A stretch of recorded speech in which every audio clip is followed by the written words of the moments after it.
Voilà, mes amis, bonjour à tous et à toutes.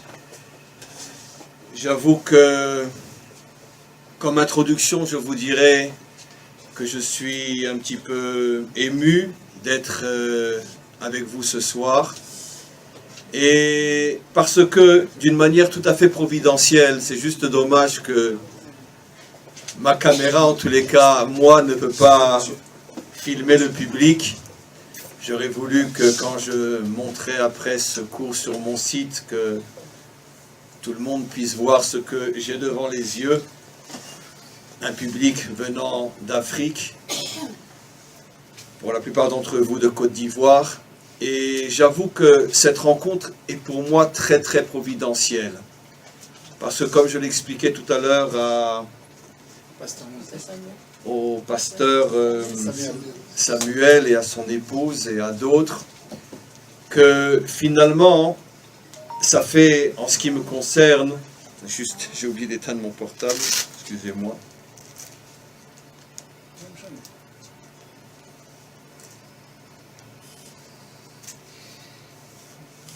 Excusez-moi.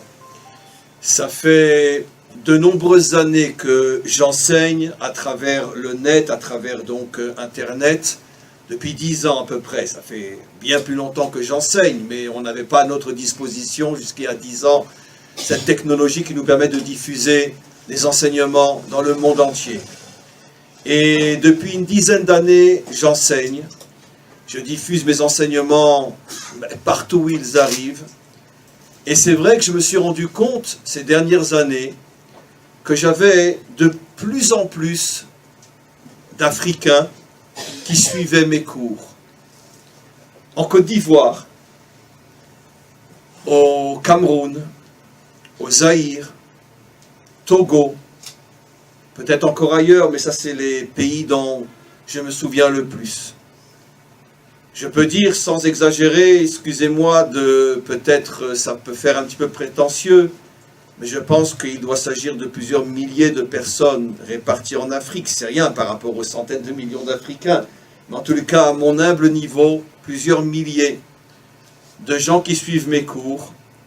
Et après, on a créé aussi un Facebook et on a des échanges avec énormément d'Africains. Et depuis à peu près 2 ou 3 ans, et j'avoue que surtout ces 2 dernières années, j'ai pris conscience, parce que aussi, comme vous, beaucoup sont venus me voir aussi en Israël à titre tout à fait individuel, à titre personnel, sont venus pour me rencontrer ou pour connaître Israël.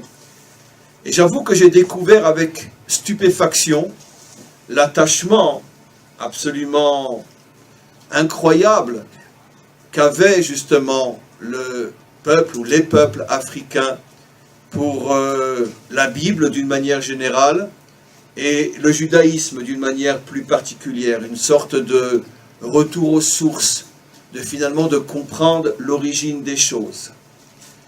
Et sincèrement, ma venue ce soir s'est décidée il y a quelques jours seulement, et je le vois un petit peu comme un signe providentiel, en me disant que cela fait des années maintenant que je suis en contact d'une manière virtuelle avec des centaines ou des milliers d'amis et d'élèves africains un peu partout sur le continent africain.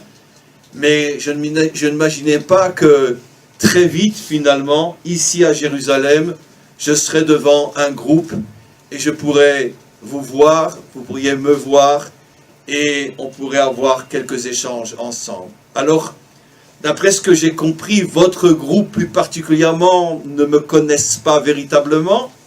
Et c'est normal, il y a tellement de monde sur le continent africain, ce n'est pas les quelques milliers de ceux qui me suivent qui peuvent représenter bien évidemment toute l'Afrique et loin de là. Mais en tous les cas, je suis content de vous connaître. Et ce que je vous propose, c'est de prendre la parole pendant à peu près 3/4 d'heure, 40 minutes, 3/4 d'heure, et après vous laisser poser des questions. Alors, d'abord, justement, en ayant de plus en plus de contact avec des hommes et des femmes vivants ou venus d'Afrique, J'ai beaucoup réfléchi sur la question. Et ça a mûri dans mon esprit en me fondant bien sûr sur des sources qui sont liées à la Bible, qui sont liées à la Torah. Mais finalement, est-ce que vous vous êtes déjà rendu compte, et je vais simplement nous rafraîchir la mémoire, que finalement, l'histoire du peuple juif est depuis ses origines profondément liée à l'Afrique, dans le bien et parfois dans le moins bien. Mais quoi qu'il en soit, l'histoire d'Israël est liée au continent africain. Pas forcément à l'Afrique noire, mais au continent africain et aussi à l'Afrique noire, comme je vais vous le rappeler. D'abord, le continent africain. N'oubliez pas que notre peuple est né en Égypte. Il n'est pas né au Proche-Orient. C'est vrai que Abraham, Isaac, Jacob vivaient en Israël. Ce n'était pas encore Israël, on va bientôt l'expliquer dans quelques instants. Mais après, ils sont descendus en Égypte. Et c'est là-bas, véritablement, que le peuple juif est né avec ce qu'on appelle la sortie d'Égypte. Or, c'est fabuleux. Parce que on aurait pu très bien imaginer, c'est le maître du monde qui dirige son monde. Un peuple qui était destiné à vivre au Proche-Orient. Pourquoi le maître du monde le fait-il descendre sur le continent africain? Même si c'est le nord de l'Afrique, c'est le continent africain. Abraham, alors qu'il n'avait pas encore d'enfant, vous connaissez peut-être ces versets, où Dieu lui dit, sache que ta descendance sera en exil dans un pays étranger, ils seront là-bas pendant 400 ans, et ce pays-là, c'est l'Égypte. Pourquoi l'Égypte? Pourquoi aller sur le continent africain? Pourquoi? Maintenant, mes amis, je voudrais juste vous rafraîchir un petit peu la mémoire et vous rappeler que les Cananéens qui ont conquis finalement ce qui va devenir plus tard la terre d'Israël, les Cananéens venaient du continent africain.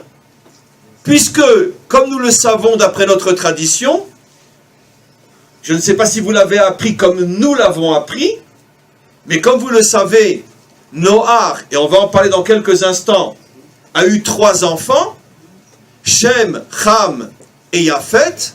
D'après notre tradition, et je pense que cette tradition est universelle, avec sans doute des nuances que chacun apporte, mais très globalement, sans rentrer dans les détails, Yafet est le père fondateur de l'Occident, Shem est le père fondateur de ce qu'on pourrait appeler le Proche-Orient, et Ham est le père fondateur du continent africain.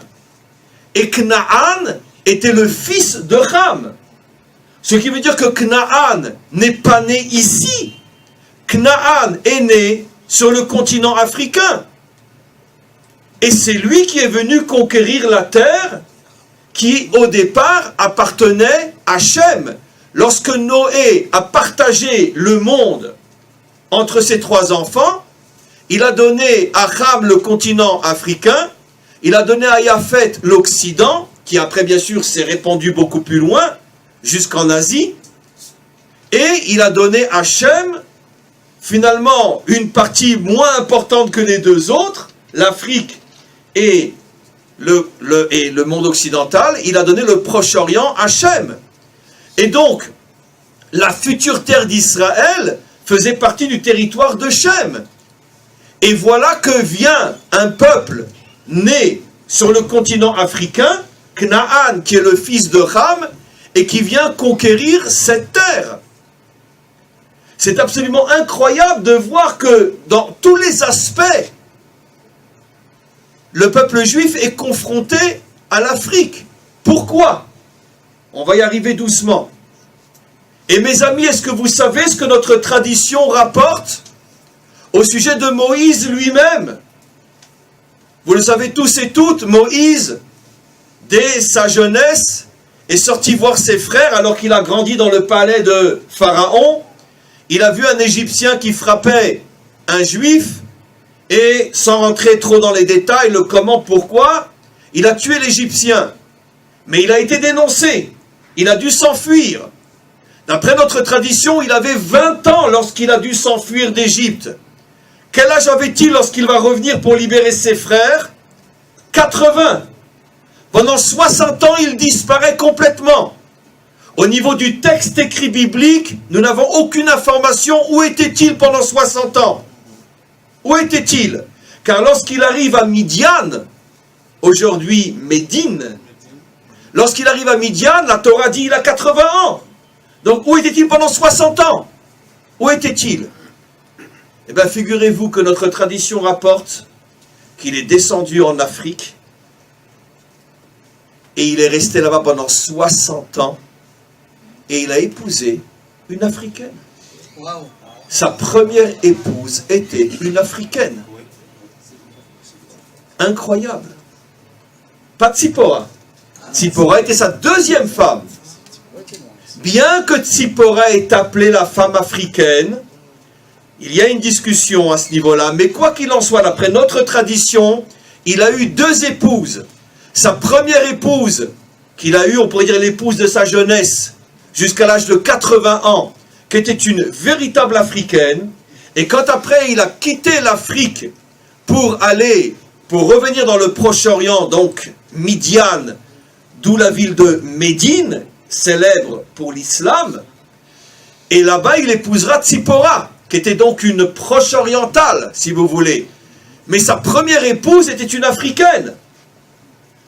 Et il ne l'a pas répudiée après avoir épousé Tzipora, puisque évidemment à cette époque-là, on pouvait être polygame. Ça veut dire que toute sa vie, il a vécu avec une africaine. C'est absolument incroyable, mes amis. Mais qu'est-ce que c'est cette histoire du peuple juif qui est constamment ramené finalement au continent africain?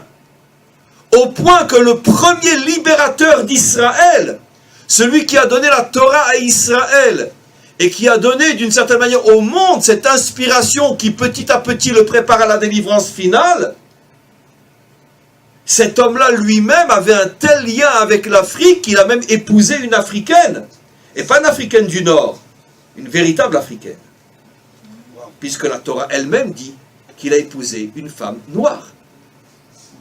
Donc c'est absolument incroyable. Pourquoi ces liens? Pourquoi ces liens?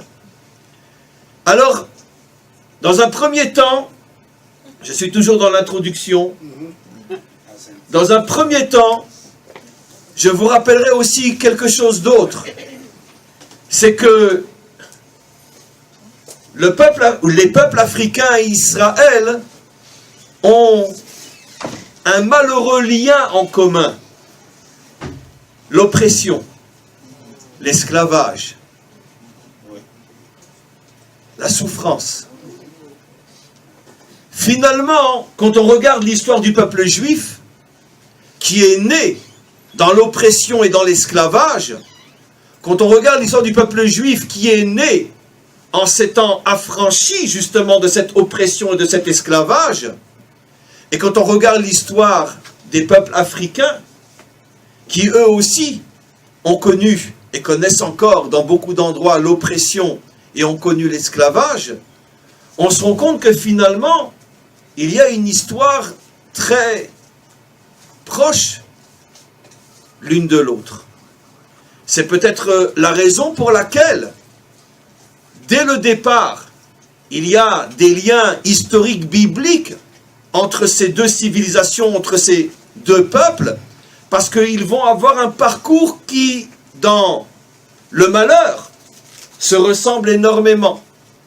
Finalement, les Occidentaux oppresseront pendant des millénaires le peuple juif, avec Rome, avec les Grecs d'abord, et puis, au départ, l'esclavage, et pareil aussi pour le peuple africain. Mais il y a quelque chose de plus grand, de plus fort encore, que je voudrais expliquer, mais je vais faire un détour pour l'expliquer. On va maintenant mettre de côté un petit peu tout ce que je viens de vous dire, qui était une introduction, et je vais vous parler de Jérusalem. habitant moi-même à Jérusalem, comme des milliers d'autres, on vit, pas seulement on voit, mais on vit ce phénomène de cette venue du monde entier ici à Jérusalem. La venue du monde entier, pas seulement à Jérusalem, la venue du monde entier aussi au Kotel.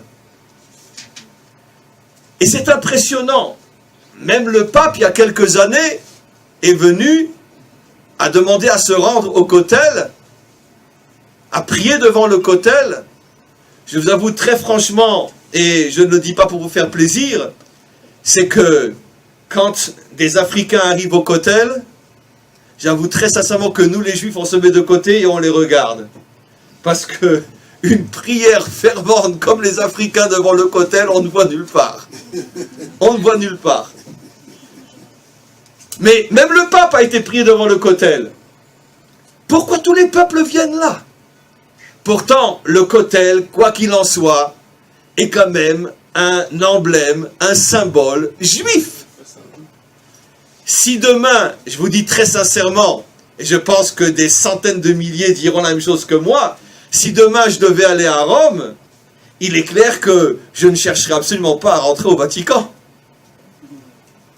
Ça ne sera pas sur mon lieu de passage. Pourquoi le pape vient et embrasse et met un message dans le Kotel? Pourquoi le monde entier? On a de plus en plus d'Asiatiques aujourd'hui, de Chinois, de Coréens, de Thaïlandais qui arrivent aujourd'hui. Aussi, le Kotel. Mais quel est le lien? Pourquoi tout le monde vient à Jérusalem? Pourtant, le proverbe dit bien que tous les chemins mènent à Rome. Mais de plus en plus, on se rend compte que tous les chemins, en vérité, arrivent à Jérusalem. Et vous savez pourquoi tous les chemins arrivent à Jérusalem? Parce que notre tradition millénaire rapporte quelque chose d'extraordinaire, mes amis. Est-ce que vous vous êtes posé déjà une fois la question simple, peut-être même naïve, mais si on suit le texte biblique, je parle de la Torah, on voit que le corps de Adam a été formé à partir de la terre. Et après que le corps, comme un pot en argile, ait été formé, Dieu a insufflé dans ce corps, par les narines, une âme de vie. Et l'être est né, Adam s'est levé.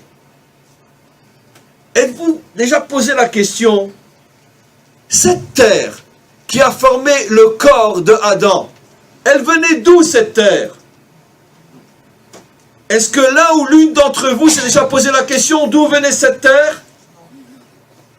Une question apparemment simple, peut-être même bête. De la terre, peu importe. Notre tradition millénaire dit que cette terre venait de Jérusalem. Mais pas seulement de Jérusalem. D'où, dans Jérusalem, le mont du Temple. L'endroit où seront construits le premier temple, deuxième temple, et bientôt, si Dieu veut, le troisième. Amen. De cet endroit-là, à partir de la terre de cet endroit-là, le corps de Adam a été formé. Voilà ce que notre tradition, plus que millénaire, rapporte. Ce qui veut dire qu'à partir du moment où Adam est le modèle fondamental de l'humanité tout entière, vous savez que dans notre tradition, on rapporte qu'il y a combien de peuples fondamentaux qui n'ont rien à voir avec les peuples comptés à l'ONU, bien évidemment. Mais combien de peuples fondamentaux il y a? Je vais voir avec vous un verset qu'on va décrypter. Vous connaissez tous en français le verset qui dit que le monde a été créé selon le principe de la bonté. Olam Chesed Yibane. C'est un verset. Un verset qui nous dit que le monde, en vérité c'est un futur, sera créé sur le principe de la bonté. Olam Chesed Yibane. Vous savez qu'en hébreu, on utilise beaucoup ce qu'on appelle la valeur numérique.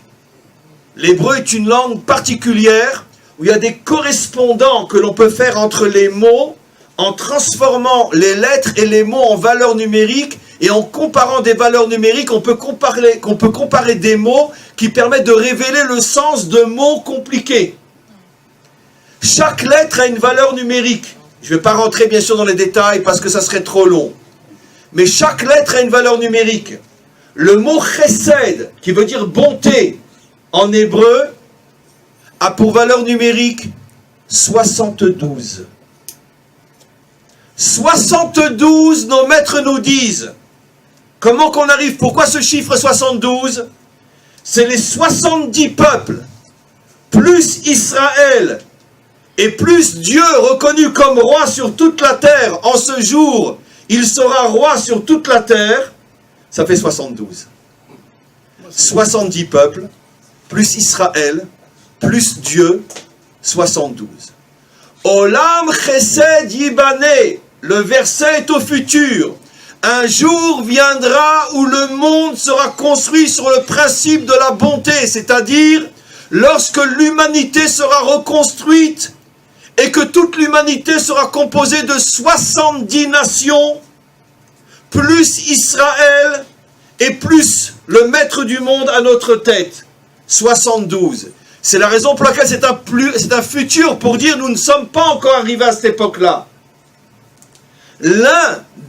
On pourrait dire, l'une des missions les plus importantes du Messie sera de reconstituer l'humanité selon les 70 peuples qui sont tous issus de Adam. Maintenant, vous de Côte d'Ivoire, d'autres de France, d'autres de Russie, d'autres même d'Israël, nous ne savons pas exactement, véritablement, auquel de ces 70 peuples nous appartenons. D'abord, pourquoi le chiffre 70? Le monde a été créé en combien de jours? 7. 77, 6 plus le Shabbat, le samedi. Mais 7 jours de création. Le chiffre 7 est un chiffre fondamental qui contient tout le temps. Le temps biblique contient 7 jours, la semaine de 7 jours. 7 et ses multiples. De la même manière, il y a 70 peuples, dont l'origine est le chiffre 7. D'ailleurs, combien de peuples cananéens y avait-il? 7. Les 7 peuples cananéens, les 70 nations, les 7 jours de la semaine. Le chiffre 7 symbolise le temps et les peuples. Sauf que pour les peuples, il y a les notes de musique, 7. 7 notes de musique. Et donc, automatiquement, il y a 70 peuples qui englobent toutes les facettes de l'humanité.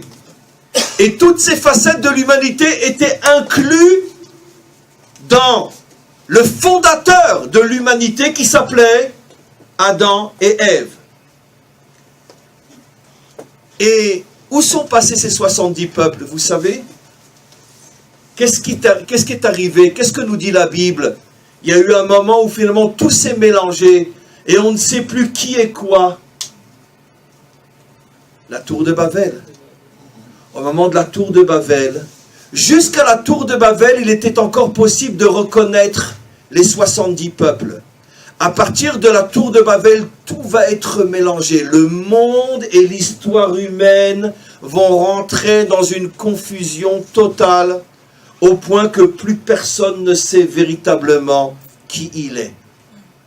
Non, c'est faux. Vous allez me dire, mais non, moi je suis né en France. Vous, vous êtes né en Côte d'Ivoire, donc vous savez qui vous êtes. Mais vous voyez bien que les choses ne sont pas si simples. Parce qu'il n'y a pas un pays au monde aujourd'hui où il n'y a pas des mélanges. Et ça a toujours été le cas. Et pourquoi tout le monde envahit tout le monde? Et pourquoi on prend des gens et on les vend ou on les chasse et ils vont ailleurs? Pourquoi le peuple américain s'est formé d'Irlandais, d'Italiens, de Français, d'Écossais, de Juifs, de catholiques, de protestants, de musulmans? Trouvez-moi un seul peuple sur terre qui peut dire que son identité est une identité unique. Et aujourd'hui, plus que jamais, regardez l'Europe. Quelqu'un peut me dire c'est quoi la définition d'un Européen? Impossible. Et c'est vrai dans tous les pays. Dans tous les pays. Et quand ce n'est pas une invasion au niveau physique, c'est une invasion au niveau économique ou au niveau politique. Tout est mélangé. Depuis la tour de Babel, tout est mélangé. Et qu'est-ce que ça amène, le fait que tout est mélangé? Je vais essayer de le dire d'une manière très très simple, mes amis. Quand quelqu'un ne sait pas d'où il vient véritablement, qui il est et où il va, la première conséquence c'est qu'il est mal dans sa peau. Et quand quelqu'un est mal dans sa peau, sa victime, ça va être l'autre. Parce que généralement, un homme non construit, lorsqu'il n'est pas bien avec lui-même, il cherche un responsable. Et le responsable, c'est toujours l'autre. C'est ta faute. Eh bien, mes amis, toutes les guerres, tous les malheurs, tous les massacres, toutes les oppressions et l'esclavage, et tout ce que le monde traverse depuis des millénaires, est la conséquence du fait que finalement, dans le subconscient de chacun d'entre nous, nous sentons que nous avons été déracinés, nous sentons que nous venons de quelque part, mais nous ne savons pas d'où. Et nous sommes tous à la recherche finalement de notre source première. Mais qu'est-ce que c'est la religion? C'est aussi une forme de recherche de la source, du Père fondateur, du Père créateur. Finalement, tous les hommes et toutes les femmes recherchent la source. Mais, dans le subconscient de chacun d'entre nous, il y a quelque chose qui est inscrit au plus profond de notre mémoire. C'est que finalement, nous ne savons pas vraiment d'où nous venons. Même si vous êtes né en Côte d'Ivoire. Parce que les 70 peuples n'ont pas encore été reformés. Mais une chose est sûre.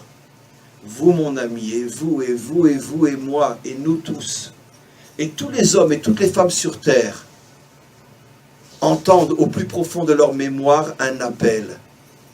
Ta première source, c'est Jérusalem. Ta première source, c'est Jérusalem. Peut-être qu'après, je suis passé par des milliers d'autres endroits, mais nous sommes tous nés à Jérusalem.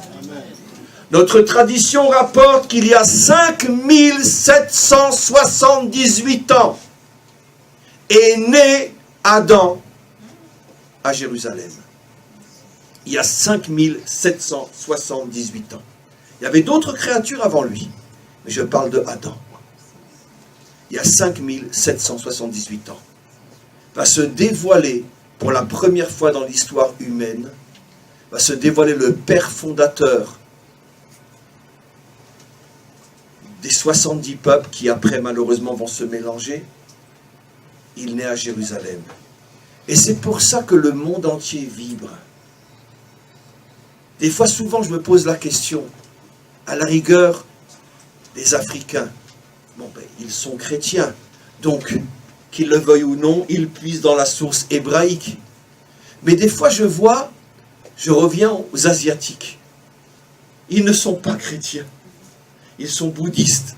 Ils sont pour la plupart des Chinois complètement laïcs. Je les vois devant le cotel, écrire, mettre un papier, bredouiller quelque chose, dire quelque chose. Mais pourquoi tu parles à un mur? Tu n'as aucune connexion avec le Dieu de la Bible. Qu'est-ce que ce mur représente pour toi? Ça m'est une fois arrivé de lui demander, mais j'ai vu qu'il n'avait pas compris la question. C'était un Coréen du Sud, complètement athée. Et il m'a dit lui-même, il m'a dit en anglais, I don't believe anything.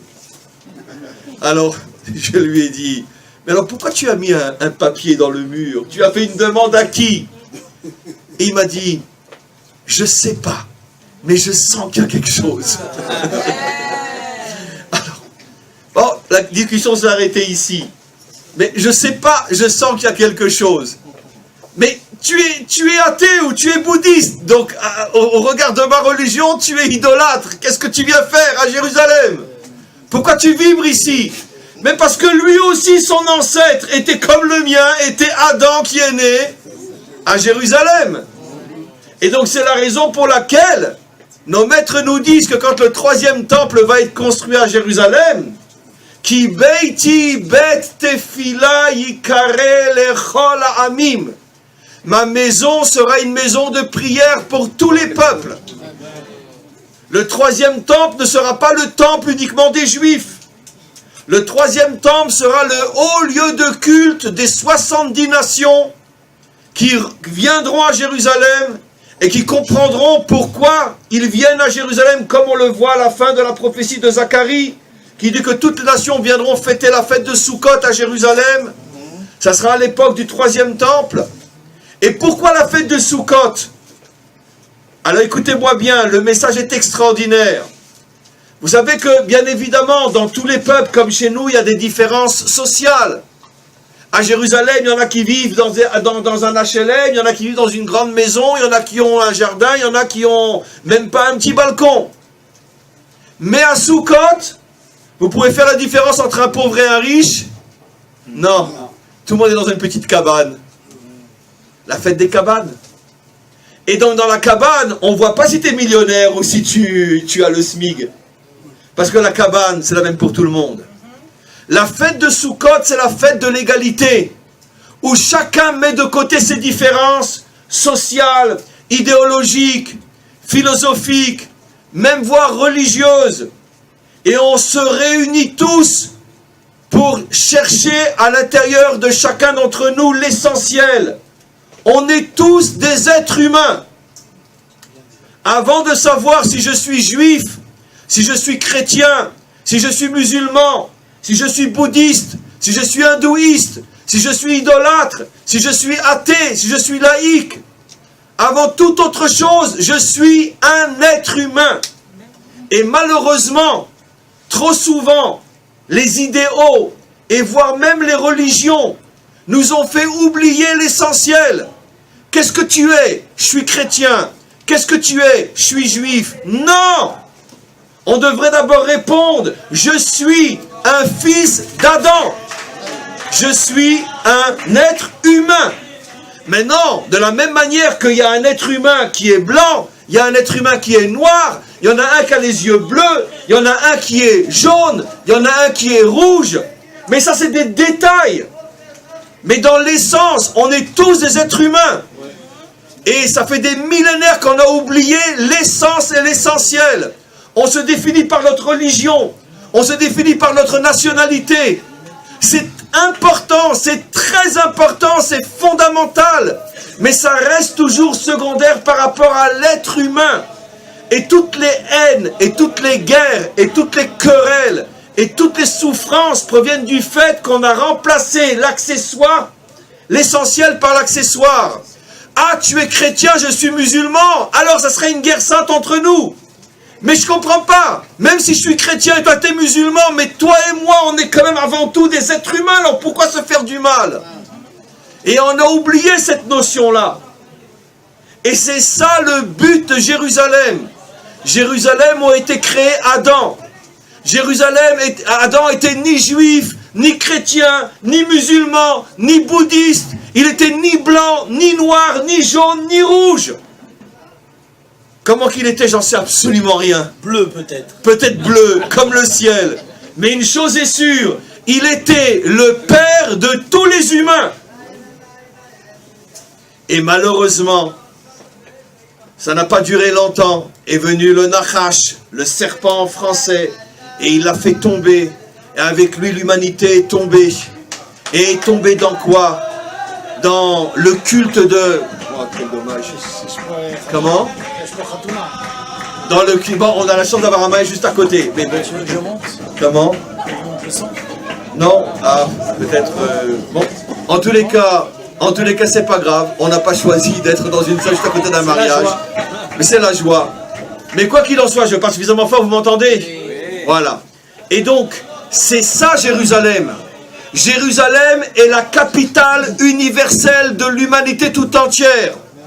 Lorsque le troisième temple sera reconstruit, évidemment qu'il n'y aura jamais ça vous fera peut-être pas plaisir ce que je vais dire, mais ça c'est la pensée juive. Il n'y aura jamais une religion unique pour tous les humains. De la même manière que les visages sont différents, les mentalités sont différentes, les caractères sont différents, les approches de Dieu seront et resteront différentes. On ne peut pas tous passer par le même chemin. C'est pour ça que vous savez, mes amis, que le judaïsme est la seule religion au monde qui interdit le prosélytisme. Nous n'avons pas le droit d'essayer de convertir. Pourquoi? Parce que nous respectons chaque homme comme il est. Ça veut dire que je ne t'oblige pas à être juif. Par contre, je vais t'aider à revenir à la source unique qui est le Dieu un. Maintenant, tu veux prendre ton chemin à toi, prends ton chemin à toi. Mais respecte le mien, moi je respecte le tien. Je veux que main dans la main, on approche. Toi sur ton chemin et moi sur mon chemin. L'essentiel, c'est qu'on arrive au même endroit, au Dieu un. En ce jour, Dieu sera un et son nom sera un, il sera roi sur toute la terre. Et l'endroit où se réalisera la reconstruction de l'humanité tout entière sera à Jérusalem. La seule ville où quand un homme arrivera, on ne lui demandera pas, qu'est-ce que t'es musulman, t'es chrétien, t'es catholique, t'es protestant, t'es évangélique, t'es juif, t'es bouddhiste. On lui dira, tu es un être humain, viens, rentre dans le 3e temple et prie devant le maître du monde. Voilà ce qu'on lui dira à Jérusalem. Et c'est la raison pour laquelle nous commençons à avoir un avant-goût dans notre génération de ce qui va se passer bientôt au niveau de l'humanité tout entière. On voit effectivement de plus en plus et de plus en plus et de plus en plus d'hommes et de femmes de toutes les religions qui viennent à Jérusalem et qui tout d'un coup, je ne sais même pas s'ils sont capables de comprendre. Je suis sûr que si vous demandez au pape, mais comment tu as fait pour prier devant le cotel, je suis sûr qu'il sera capable de vous répondre. Parce que ça n'a aucun sens. Rentre dans une église, pourquoi au cotel? Mais parce qu'en vérité, c'est sa mémoire qui est enfuie au plus profond de lui qui l'a obligé à venir à cet endroit-là pour se reconnecter à sa source. Il n'est même pas conscient de ce qu'il est en train de faire. Il se reconnecte à sa source. Et c'est ce que vous faites vous aussi, mes amis, en venant à Jérusalem.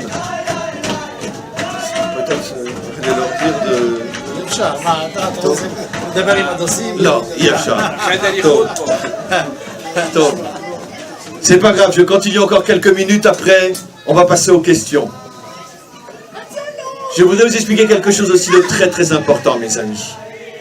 Vous savez que dans un être humain, il y a, disent nos maîtres, mais vous pouvez le comprendre même sans avoir étudié le judaïsme, il y a 3 parties essentielles, qui sont le cœur, le cerveau et l'âme.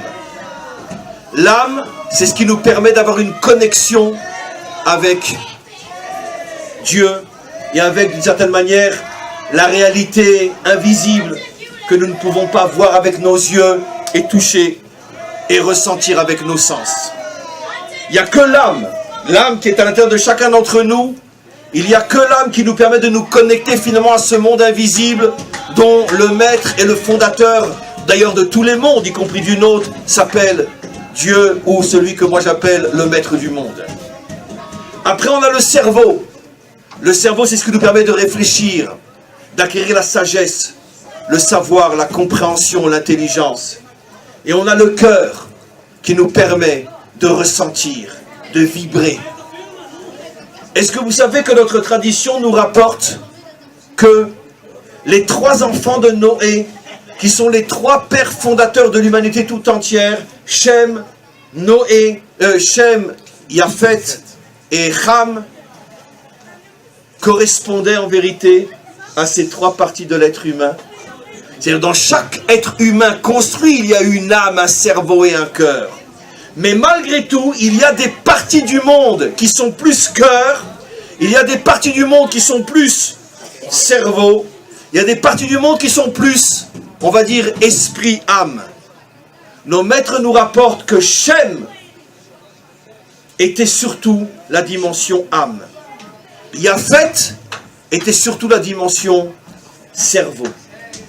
Et Ham était surtout la dimension cœur. Dites-moi, mes amis, Toute la musique occidentale, elle provient d'où? Toute la musique occidentale.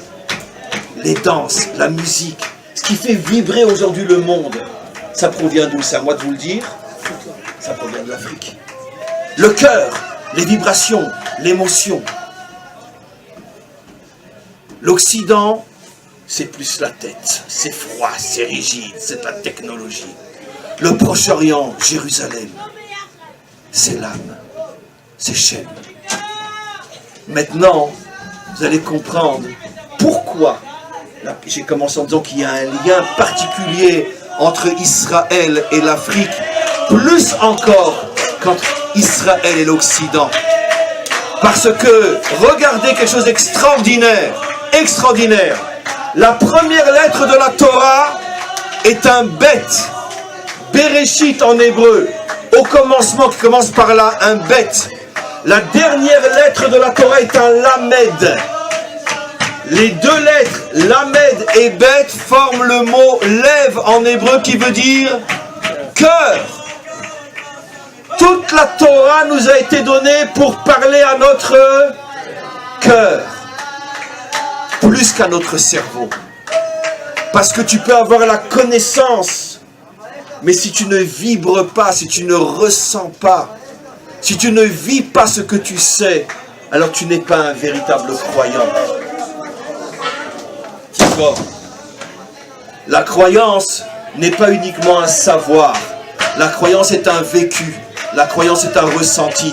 C'est pour ça que la première lettre et la dernière lettre qui englobe toute la Torah de Moshe, de Moïse, est contenue dans le mot lève, dans le mot cœur. Comme pour nous dire, ça ne me suffit pas. Dieu s'adresse à chacun d'entre nous et nous dit, je ne me contenterai pas uniquement que tu saches que j'existe. Je veux que tu vives avec moi. Et ça, c'est le cœur. C'est peut-être la raison pour laquelle Moïse, qui allait à l'âge de 80 ans, donner la Torah au peuple juif et à travers Israël, finalement, la répandre dans le monde entier, c'est peut-être la raison pour laquelle Moïse est parti en Afrique.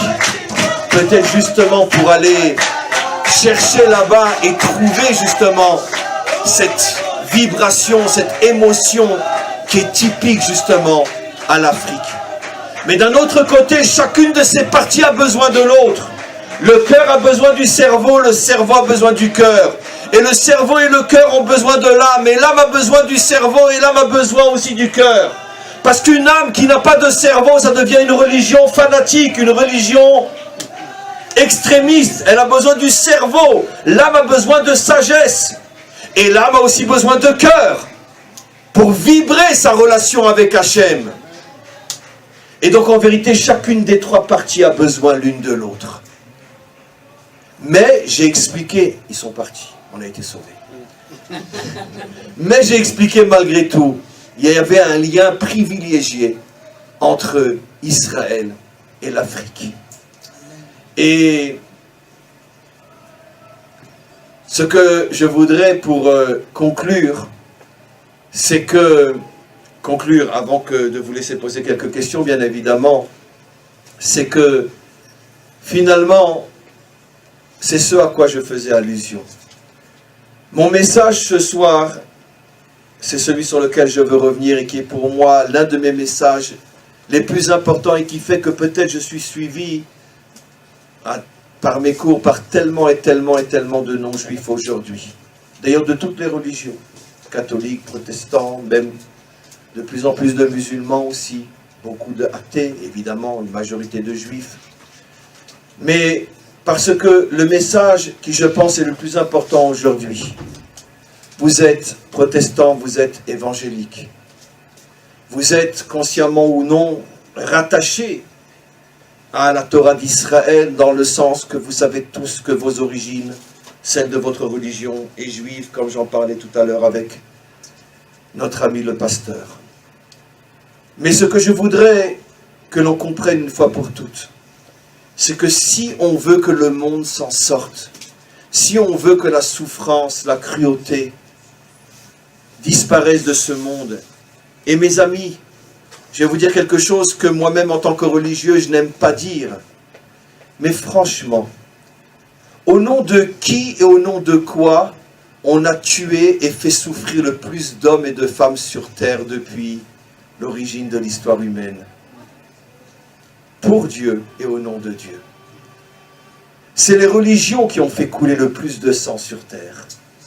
Si on doit comptabiliser le nombre de morts, le nombre de massacres, le nombre de souffrances liées à toutes les religions, je crois que Hitler devient un enfant de cœur, malheureusement. Et vous savez pourquoi?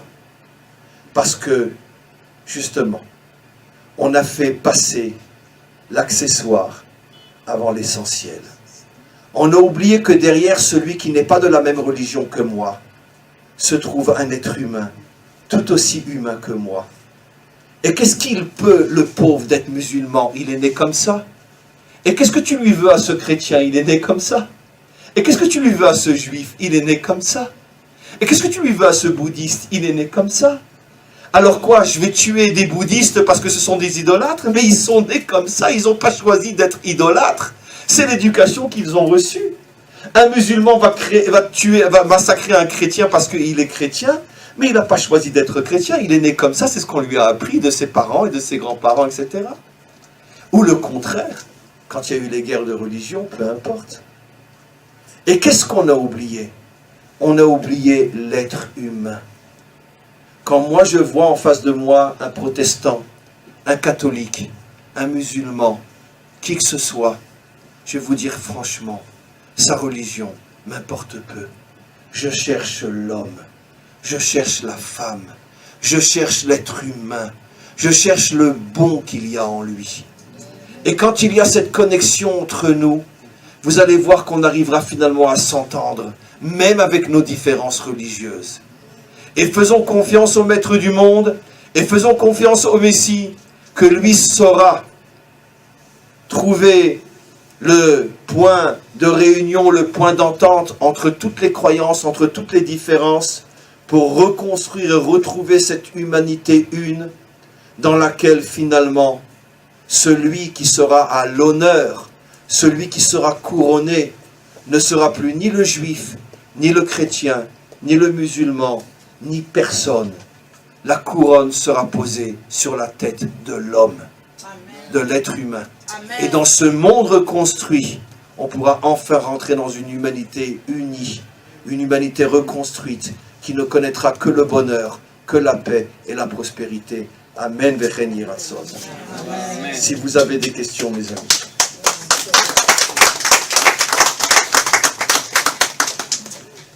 Oui. Moi, je pense avoir entendu que avant Adam, il y avait quelque chose. Il y avait des hommes. Il y avait des créatures. Alors, il faut savoir, cher ami, qu'il y a à ce sujet-là une grande ignorance et beaucoup de discussions à ce sujet-là dans le monde entier et ainsi que dans le peuple juif. Moi, je fais partie de la thèse suivante, comme quoi Adam n'est pas la première créature.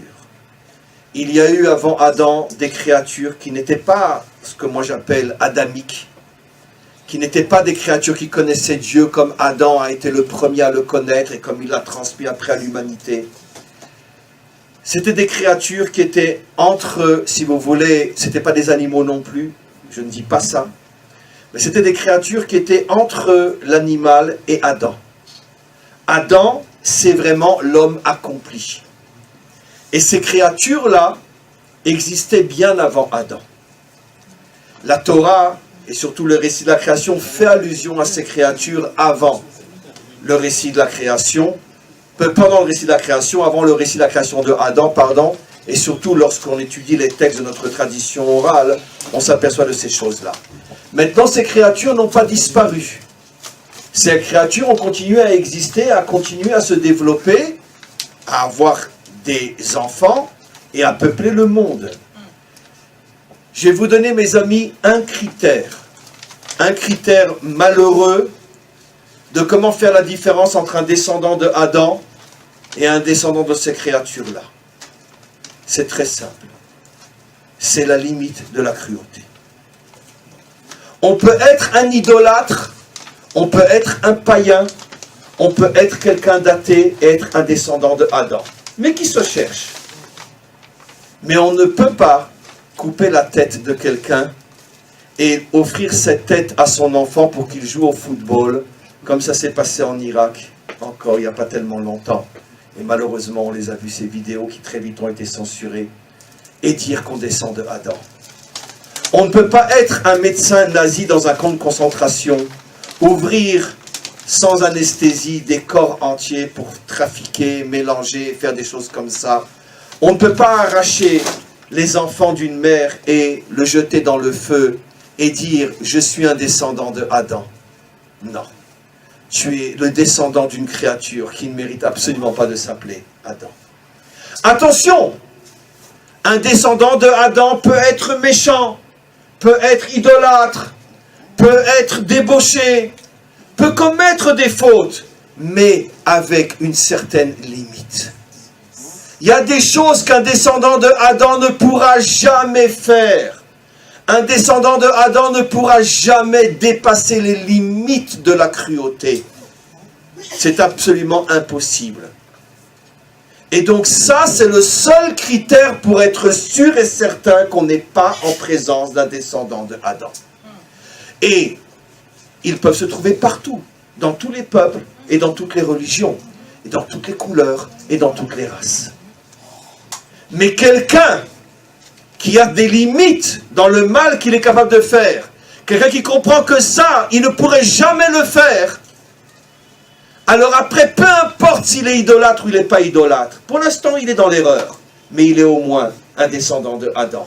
Parce que le critère absolu de la définition d'un descendant de Adam, c'est la limite face à l'horreur. Voilà. Y a-t-il? Oui, Jérémie. Voilà. Moi, merci pour l'intervention. J'ai une question. Tout à l'heure, dans votre exposé, vous avez dit quelque chose qui m'a beaucoup touché sur la prophétie de Ésaïe, référencée dans la Bible par Ésaïe 56, verset 7. Et dans cette prophétie, Ésaïe dit « Car ma maison sera appelée une maison de prière pour tous les peuples ». On voit dans les évangiles, le Seigneur Jésus-Christ reprend également cette parole. Et vous avez dit que le troisième temple, si cela est vraiment bien suivi, le troisième temple ne sera pas le temple seulement des Juifs ou des chrétiens, mais tous les peuples viendront, en référence à cette prophétie qui a été dite. Alors une interrogation se lève dans mon esprit. Dans d'autres discours, on parle aussi de ce que un troisième temple serait le lieu où l'Antéchrist viendrait s'asseoir. Et ce serait le siège, bien sûr, de l'Antéchrist qui ferait la promotion de l'écuménisme. Un seul grand chef avec plusieurs courants de divinité, quel que soit le courant de divinité, mais plusieurs courants de divinité. Alors je souhaiterais certainement que dans mon esprit, le voile soit levé sur, comment je dis cela, cet antéchrist, sur, comment je vous dis cela, cette construction d'un chef mondial de religion qui embrasse toutes les religions, et puis ce temple dont Isaïe a parlé, qui serait la maison de prière de tous les peuples, qui dans mon regard ne serait pas forcément la maison de l'écuménisme. C'est une très profonde et très intéressante question. Merci pour votre question.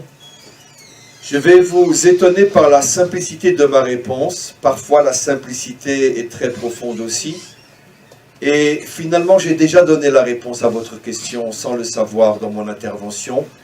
Mais je vais le redire en tant que réponse à votre question.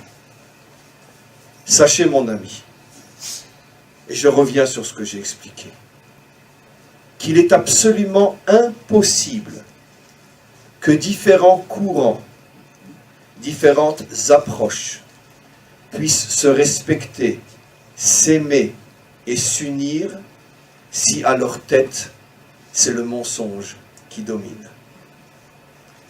C'est le critère fondamental, absolu, incontournable, pour savoir si à ma tête, je suis dirigé par la vérité ou par le mensonge. Je vais vous donner un exemple qui va vous étonner, mais qui est tellement parlant au niveau de l'histoire contemporaine et de l'actualité. On sait à quel point aujourd'hui, en Irak, comment les différentes parties se déchirent, s'entretuent, se massacrent. Aujourd'hui, un petit peu moins qu'il y a encore 1 an ou 2. En Syrie, ça continue. Et c'est pareil en Libye. En Libye, c'est tellement terrible qu'on n'ose même plus en parler, ce qui se passe là-bas. Ça n'intéresse plus personne. Et il est vrai qu'à l'époque où Saddam Hussein régnait sur tout l'Irak, il est vrai qu'à l'époque où Kadhafi régnait sur toute la Libye, il y avait énormément moins de massacres. Il y en avait, mais incomparable au niveau du nombre à ce qui se passe depuis que... Voilà. Mais d'un autre côté, comment arrivait-il à imposer ce semblant d'unité entre toutes les différences qui, dès qu'elles n'ont plus eu Saddam à leur tête, se sont entretuées? Comment il faisait pour leur imposer un semblant d'unité? Par la terreur et l'oppression, par le règne du mensonge. La vérité, elle, arrive au même résultat, mais sans oppression, sans terreur. Parce que la vérité est synonyme d'unité. Ce qui veut dire que la différence entre un endroit où se réunissent toutes les différences dirigées par la vérité, ou un endroit où se réunissent toutes les différences dirigées par le mensonge, c'est que dans un endroit où il y a un semblant d'unité, mais le mensonge à la tête, ça sera un monde d'oppression, un monde de soumission, un monde de peur, pas un monde de liberté. C'est vrai, j'oserais pas faire du mal à mon voisin parce que j'ai peur des représailles du grand chef. Vous comprenez ce que je veux dire? Mais dans le monde véritablement du Messie, du vrai, dans le monde de la vérité, on n'aura pas besoin ni de menaces, ni de chantage, ni de terreur, ni d'oppression pour respecter celui qui n'est pas comme moi et pour lui prendre la main et monter ensemble dans le temple du Maître du monde. Parce que je te respecte comme tu es, tu me respectes comme je suis, même si toi et moi on a des chemins différents, on va tous au même endroit. Comprenez? Et donc, si vous approfondissez ma réponse, mon ami, vous verrez qu'elle est simple, mais elle est incontournable. Tu ne peux réunir dans la paix et le respect et la fraternité des hommes différents que si tu leur révèles la vérité vraie. Sinon, tu pourras peut-être les réunir, mais en leur faisant très très peur s'ils osent se disputer. Et donc c'est la peur qui construira l'unité, et non véritablement le respect et la fraternité. Dans le monde de la vérité, on pourra voir que dans toute chose, il y a Dieu. Dans ce stylo, dans cette table, dans cette bouteille, on pourra voir dans le monde de la vérité que tout est Dieu. Tout est Dieu. Juste, excusez-moi, mais la première personne qui a créé le premier temple de Jérusalem, qui était Salomon, a dit, ce temple-là est fait pour toutes les nations. Et toutes les nations sont venues. Et toutes les nations. Et à l'époque, elles étaient toutes idolâtres. Et elles sont quand même venues au temple. Et le roi Salomon recevait des rois idolâtres du monde entier. C'était bien une préfiguration justement à ce qu'on explique. Dieu est qu'un. Alors si le roi Salomon était capable lui-même de faire rentrer à Jérusalem de véritables idolâtres, dans le contexte d'il y a 3000 ans, vous imaginez l'idolâtrie de l'époque, alors à plus forte raison aujourd'hui, qu'il faut montrer l'exemple et arrêter de dire « Ah oui, mais je ne veux pas lui parler parce qu'il est musulman, il est chrétien, il est juif, il est ci, il est ça. » Mais, oui, d'après notre tradition, il a même eu un enfant avec la reine de Saba. Bien sûr, hein, bien sûr. Bien sûr. Et donc, bien sûr. On prend la dernière question. Oui. Si vous avez besoin. Il y a un monsieur. Oui. Oui, cher ami. En fait, dans votre intervention, vous avez beaucoup parlé d'Adam, le second Adam, et qu'en lui, nous sommes une nouvelle créature. Il n'y a plus ni juif ni grec, nous sommes tous enfants de Dieu. Je laisse savoir que pense la culture juive par rapport à ce propos de Jésus. Écoutez, vous me posez en fin de parcours une question qui nécessiterait de très nombreuses heures d'explication. Je vous répondrai déjà très simplement. Et je ne sais pas si le peu de temps dont je dispose vous permettra de comprendre à la fois la profondeur et la clarté de la réponse. Jésus et les apôtres, je pense que vous le savez en tant qu'évangélique, ce que les catholiques ont plus de mal à admettre, étaient juifs. Jésus avait une barbe comme moi. Je pense même qu'il devait avoir des papillotes que moi je n'ai pas. Il avait une grande kippa sur la tête. Il était circoncis. Il mettait les tefilines. Il mangeait kasher. Et il respectait le Shabbat. Je pense qu'aucun chrétien sincère ne peut nier ces faits historiques incontournables. Les apôtres étaient tous des juifs. Le christianisme de l'époque est ce qu'il est devenu aujourd'hui.